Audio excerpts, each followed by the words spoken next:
राधे राधे दोस्तों।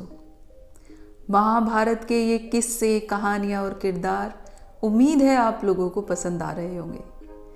आज तक हमने कई सारे किरदार किए हैं जो अपने आप में बड़े दिलचस्प हैं। आज किसी ऐसे की बात करने जा रहे हैं जो युद्ध से तो नहीं जुड़ा था, पर जुड़ा था उस इंसान से जो इस युद्ध को अपनी इच्छा और अपनी मर्जी से चला रहा था। आज हम बात करने जा रहे हैं श्री कृष्ण के पुत्र शाम की। श्री कृष्ण का पुत्र शाम, जितना कि उसके पिता चतुर थे उतना ही वो भी था। चतुर था तभी शायद वो दुर्योधन की बेटी को भगा कर ले जाता है। भला कैसा रहा होगा वो मंजर जब श्री कृष्ण के पुत्र ने दुर्योधन की पुत्री को भरी सभा से भगा लिया होगा। तो चलिए जानते हैं ये पूरी कहानी। श्री कृष्ण की 8 पत्नियां थी, जिसमें से एक जामवंती थी। ये जामवंती उन्हीं जामवंत की पुत्री थी जो रामायण में आपने कई बार सुने होंगे। जामवंती से श्री कृष्ण को शाम की प्राप्ति होती है। उधर दुर्योधन की पत्नी भानुमति को 2 संतान की प्राप्ति होती है, एक पुत्र और एक पुत्री।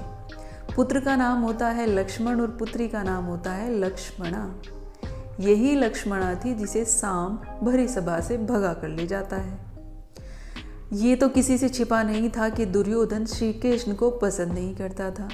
दुर्योधन जानता था वो चाहे जो भी करना चाहे, उस पर अगर कोई पानी फेर सकता है तो वो श्री कृष्ण फेर सकते हैं। पर उस बेचारे को कहाँ पता था कि उनका पुत्र भी तो अभी बाकी है। आखिर है तो वो श्री कृष्ण का पुत्र ही, तो योजनाएं बनानी तो उसे भी आती हैं।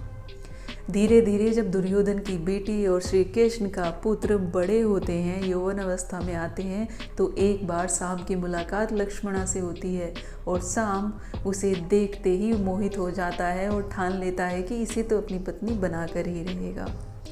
धीरे धीरे लक्ष्मणा भी शाम को पसंद करने लग जाती है और इन दोनों का प्यार धीरे धीरे बढ़ने लगता है।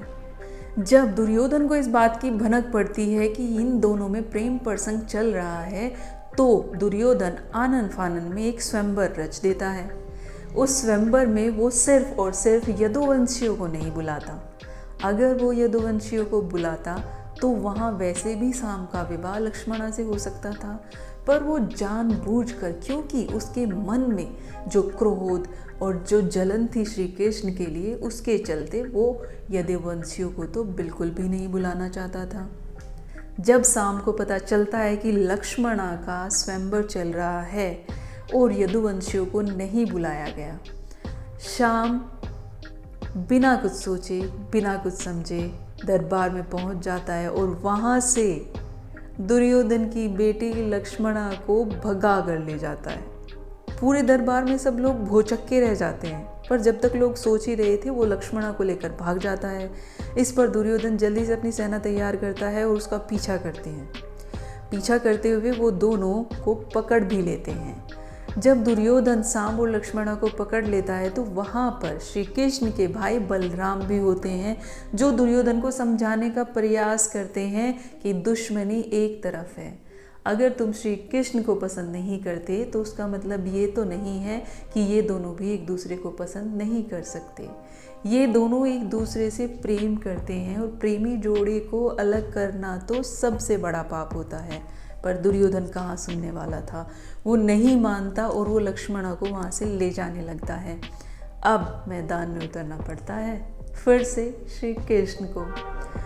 श्री कृष्ण दुर्योधन को समझाते हैं, अगर तुम अपनी दुश्मनी जारी रखना चाहते हो तुम रख सकते हो, तुम्हारी दुश्मनी मुझसे है। शाम ने तुम्हारा कुछ नहीं बिगाड़ा और लक्ष्मणा ने मेरा कुछ नहीं बिगाड़ा। मैं लक्ष्मणा को अपनी बेटी से ज़्यादा प्यार दूंगा। वो मेरे घर में इतना सुखी रहेगी जितना शायद तुम अगर उसके लिए कोई घर ढूंढना चाहो तो शायद तुम्हें ना मिल पाए। इतना यकीन रखो कि तुम्हारी बेटी हमेशा मेरे घर में सुरक्षित रहेगी। दुश्मनी मेरी और तुम्हारी है, इन बच्चों की नहीं। इन दोनों ने प्रेम किया है तो इन्हें इस प्रेम को जीने दो। न जाने दुर्योधन को क्या होता है, या फिर शायद श्री कृष्ण की बातें होती ही इतनी मनमोहक थी कि वो किसी को भी मना लेती थी। और यहाँ श्री कृष्ण का सबसे बड़ा दुश्मन मान जाता है अपनी बेटी का विवाह सांब के साथ कराने के लिए और फिर धूमधाम से साम और लक्ष्मणा का विवाह कर दिया जाता है। आज की कहानी आपको कैसी लगी कमेंट सेक्शन में लिखकर बताना ना भूलें और ऐसी ही और दिलचस्प कहानियों के लिए #मोर लिखना ना भूलें। राधे राधे।